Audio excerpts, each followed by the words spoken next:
Bueno, y es que el proceso de reconstrucción en la ciudad ha involucrado el trabajo de diversas dependencias. Algunos de los detalles de las acciones que se han realizado. A un año de iniciar la etapa de atención a los damnificados por el sismo del 19 de septiembre de 2017, la Contraloría General de la Ciudad de México detalló que en los trimestres de julio a septiembre y septiembre a noviembre de este 2018 se están ejecutando 20 revisiones a 14 entes públicos, para concluir la revisión al 100% de los recursos aplicados en 2017 y a 6 entes que aplican recursos para la reconstrucción en el ejercicio de este año.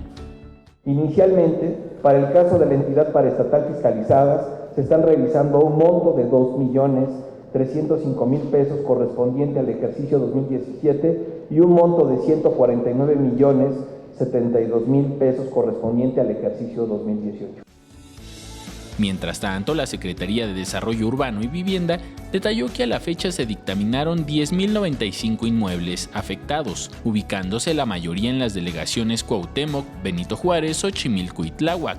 El titular de la dependencia, Felipe de Jesús Gutiérrez, informó que 75 inmuebles se encuentran en algún punto del proceso de reconstrucción. De este universo, 52 inmuebles han recibido el certificado de derechos de reconstrucción para afectados. 20 se han aprobado con el pago del proyecto de reconstrucción, lo cual significa una erogación de 34.853.000 pesos.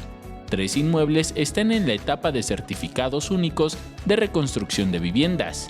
Además, 1 ya se encuentra en obras de reconstrucción. También existen 19 edificios por confirmar si pasan de solo a un reforzamiento en su estructura a la total reconstrucción. Hay 50 locales que existían en estos 75 inmuebles, que también a través de la Secretaría de Desarrollo Económico estamos viendo con qué mecanismo se les puede apoyar. Con imágenes de Javier Cordero, Enrique Muñiz, 21 Noticias.